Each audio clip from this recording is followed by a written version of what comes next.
sitting in the seat of Moses. But we here at the New Testament site of another Caesarea. Remember, we were in one Caesarea before, Caesarea on the sea. That was a long time ago. That was yesterday, I believe, right? But it feels like it was a long time ago. And now we are in a different Caesarea of Philip, Herod's son. Younger son Philip made this town a capital city. Just a little bit of it, not much of it, been excavated, and what we are going to see would be the area against this wall. Have you noticed a big cave that is there? Next to the cave, and the cave itself was a big shrine to the pagan worship, pagan gods who worship here.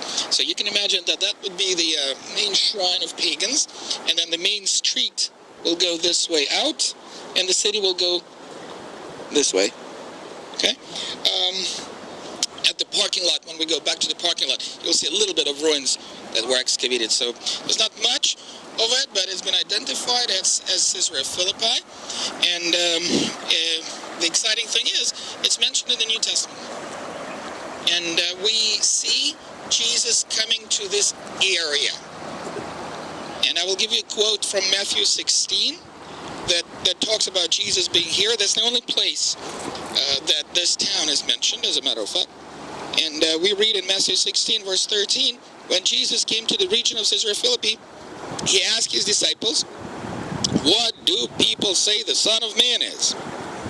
The disciples answered, some say, what? Elijah. The others say, John the Baptist. The others say, Jeremiah, or maybe another prophet. Okay? But what about you, Jesus asked them, what do you say that I am? Now what did the disciples say? Nothing. They ran out of options. Not John, not Elijah, not Jeremiah. Who are you? And then Simon Peter, we read, answered, you are the Messiah, the Son of the living God. How would you say the word Messiah in English? Christ. Yeah, but that's in Hebrew. Messiah is in Mashiach is in Hebrew. Christ is in English. Actually, it's Greek Christos, and Messiah is Hebrew Mashiach. Okay, same thing, same difference. And then Jesus responded, Simon, son of Jonah, you are blessed, because flesh and blood did not reveal this to you, but my Father who is in heaven.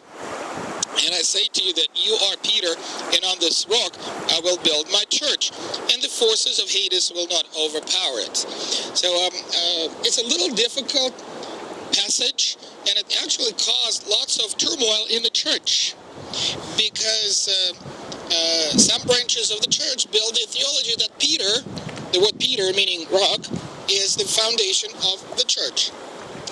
However, I had a chance to quote you Psalm 42 today, and we said that in the Hebrew literature, it's actually God compared with rock. I would like to give you another example to verify this. Psalm 18 this time goes like this. I love you, Lord, my strength. The Lord is my rock. That's very clear. The Lord is my rock. The Lord is my fortress and my deliverer. My God, my mountain, where I seek refuge. So, and we see that on and on and on and on again, that in the Hebrew literature, it's actually God that is the rock. And that makes sense when Jesus promises that on the rock I will build my church. In other words, God will be the foundation of the church. Okay. And then he says that the gates of Hades will not overpower it, which was also a bit puzzling for us to understand this passage. However, with the excavations of the ruins of the pagan temples, it became clearer to us. Because the main pagan deity that was worshipped here was a fellow named Pan. P-A-N. And that's half goat, half human. A Greek god of shepherds, homosexuals, and he's the one who will take you to Hades, to the underworld, if you don't worship him. He will actually at night will come behind you, scare you. You will panic. In don't know if you're realizing that the word panic comes from the word pan, and become pandemonium, which also comes from the word pan as well. Okay, but there's more than just Pan that was worshipped here. There were other pagan gods like Zeus, Caesar, and my favorite goddess that was worshipped here is the goddess of vengeance. Vengeance. In other words, if somebody did something wrong to you, remember what you're supposed to do? Hit back. If you want to do that successfully, you go do a little sacrifice to this goddess of vengeance. She'll help you. Okay, so that's a big-time pagan shrine of different gods that were worshipped here. And they were called here the gates of Hades, or you can look at it broadly, paganism. And that started to make sense. This words of Jesus started to make sense, that the paganism, he promises, will not overcome the church, because it is built on the foundation, which is God himself. And that is very prophetic, because we can see how much of this paganism crept even into the church. Very prophetic. Yet we do have a promise that it will finally not overcome the church. By the way, in the Old Testament here, Baal was worshipped. We read in Judges that Baal of Hermon was worshipped at Mount Hermon, and we're right at the bottom of Mount Hermon. Okay, so Baal was worshipped here, Pan was worshipped here, Zeus was worshipped here, Caesar was worshipped here. All this paganism was going on big time. That's one of the reasons that we read that Jesus was in the area, not in the city, but in the area. He would probably not come to the city because it was such a pagan shrine.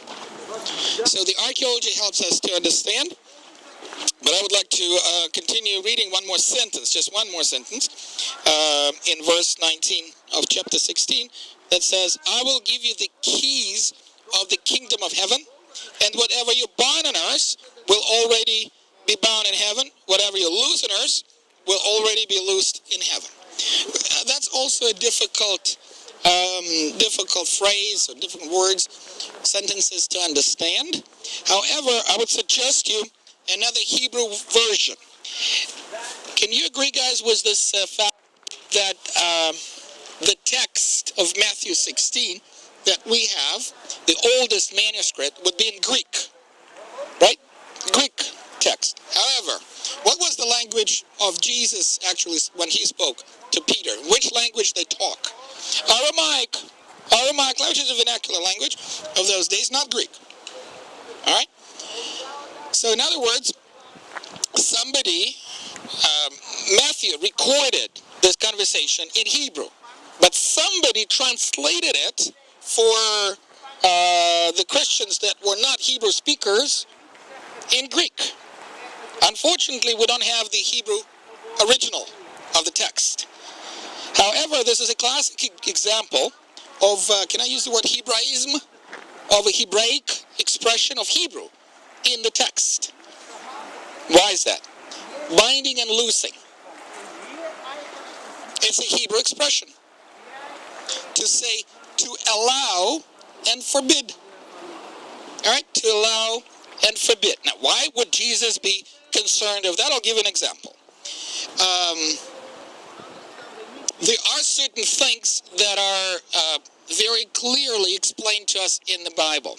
But there are certain things that are not very specifically mentioned in the Bible. So that's why the community will have to make a decision to interpret those things.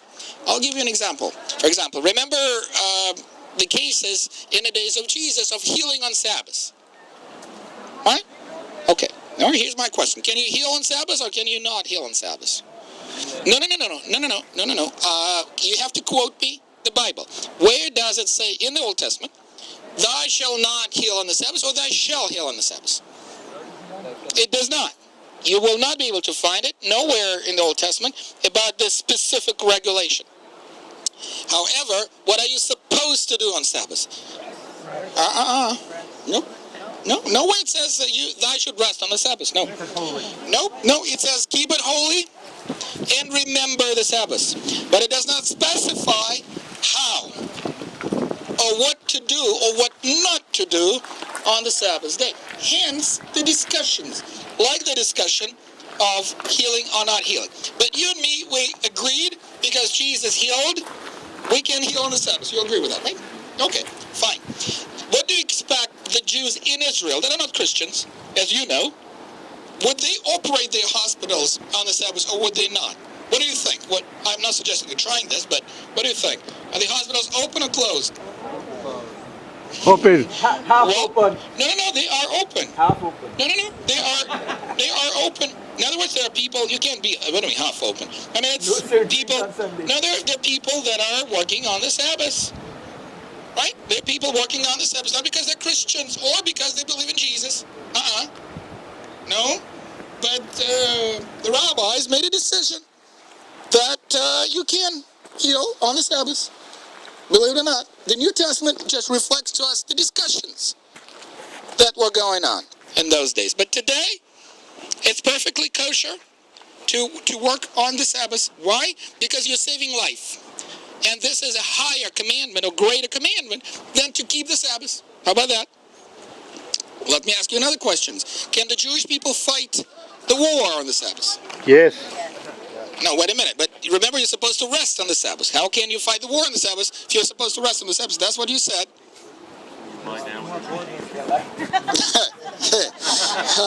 That was the question that was discussed by the Jews a little bit before Jesus, 150 years before Christ, when the Jews had to fight the Greeks. And the battle was supposed to be on the Sabbath, and they said, no, we're not going to fight because it's Sabbath.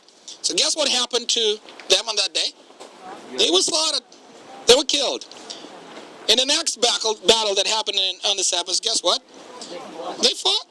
Because they realized that otherwise they will be killed. Okay, if you think it's just a Jewish problem, you will be mistaken. Let me suggest to you another point of discussion. We people from different denominations and different backgrounds. In your church, how often do you take communion? Once a month. Once a month. Twice a month. Every service. Well, how is that possible? Why we have different traditions? Why is that possible? Isn't that heretical to have Sabbath every service? You must be heretic. Christians don't do that. Well, it depends on what kind of Christians. Okay, so why is that we have different traditions of celebrating the communion? Because in the New Testament it says, remember, Jesus says, remember my resurrection as often as you eat, but it doesn't say how often is often, right? It doesn't say often is often, so that's why people have different traditions. Let me tell you, in the Catholic Church, if you attend the Catholic Church, you can have a service, you can have a communion service every day. Every day. And I don't say anything wrong with this, tell you the truth. Okay, well, let me ask you another question. Baptism. What age we shall baptize, or we shall be baptized?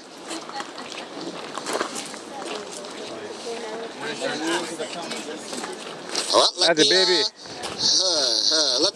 me ask you this. What did Jesus say about baptism?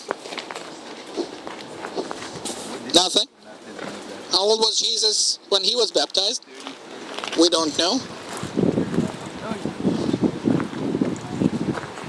Maybe. I have a friend who is an Episcopal minister in the United States. I asked him, in Episcopal church they baptize babies. I asked him, why do you do that? Why do you baptize babies? He said, Mickey, we do like the Jews do. I said, what do you mean? He said, well, the Jews circumcise their children, don't they? Yes. At what age? Yes, on the eighth day, yes, and after 7 days, on the 8th day we circumcise. Do you ask your child, do you want to be circumcised? Well, the answer would be very obvious. No, Dad, thank you. I don't.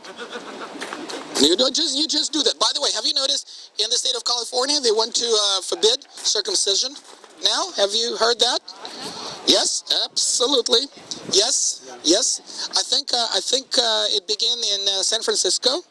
A court decision in San Francisco that Germany. In Germany, right now it's forbidden to circumcise. Now, why is that? Why it's been justified? Those who appealed to the court said it's a child abuse. You don't ask your children, they have no, at the age of 18, be my guest, circumcise. No problem. Circumcise at the age of 18, that's the time, age of accountability, so you can do that at the age of, you cannot do that before. Okay. So that's the discussions that are going on in the Christian world, for example. Okay, so probably very soon in California, they will discuss, can you baptize babies? It's a child abuse. Okay, you put them down under water? Who knows? What's going to happen? So you wait for another year or two, you'll see that somebody will appeal, and it must be Jewish, will be Jewish probably. California will be thrown out into... yeah, no, something like that. That will be very interesting to see what will happen. But you can see that we do not have an agreement of the age of baptism. Different opinions on the age of baptism. And this is very typical for the Jewish world. Can I just briefly tell you this? That in the days of Jesus, when Jesus was actually around, when he was here, remember there was no New Testament book. There was no, right, but there was no book called New Testament, right? What was there? There was an Old Testament or a Jewish Bible. But not only, you see, the Jews had also an oral tradition. Okay? In other words, they had a written Bible, but they also had an oral tradition. Okay? And Jesus is actually using this tradition very widely. We had a chance a little bit to talk about the Sermon on the Mount. That's what we say. This is what we read. Ye have heard that it was said to our ancestors, do not murder, and whoever murders will be subject to judgment. But I'm telling you that whoever is angry with his brother, he will be subject of judgment as well, because it can lead to murder, obviously, right? So this is what Jesus suggests. This is a very typical rabbinical tool of teaching, the oral tradition. Okay, and there was a wide oral tradition of the rabbis that was later on, about 200 years after Christ, recorded in a book called the Talmud. You've heard this word before, this name before. It's the Talmud is the opinions of the rabbis, or commentaries of the rabbis on the Old Testament. Various subjects of the Old Testament that became relevant at that time. Okay, I'll give you another example. Today, for example, in America, the Jewish people in America, can they drive to their synagogue on Sabbath? Well, some synagogues will say, yes, sure, you can drive. The others say, no way. You can't drive on Sabbath. Now, what's wrong with driving? There were no cars in the days of Moses. So how would you know that you cannot drive on Sabbath? Right? But that's a decision that the community made. Okay? And so community decisions is something that Jesus allows us to accept as a community, and that will be accepted in heaven. Am I confusing you? Or does it make sense a little bit? Okay? In other words, if I belong to the Baptist church and we decided not to drink alcohol for communion, so be it. And then God will be happy, or Jesus will be happy with this decision, because this is a community decision. Or if you're in an Anglican church and you decided yes to drink alcoholic wine at the communion, will the Lord be unhappy? No, he'll be very happy with this as well. Now, how he can be happy with those two decisions, it's a very Jewish thing. You're right, and you're right. Both of you cannot be right. You're also right. Yeah, it's a Jewish thing. Right? The only, in my opinion, something that would make Jesus very angry is that we, the Baptists, will start kill you, the Anglicans, because you do not drink alcohol in your wine. You see, when we start doing those things, that will be probably bad. But that's a community. It's a community decision of the oral tradition. Am I clear or is it confusing? Well, whatever way it is, we have to deal with this because our life is going on and we will continue to make decisions. And I believe that the Lord will respect if it's agreed upon by a community. This is something that will be loosed in heaven or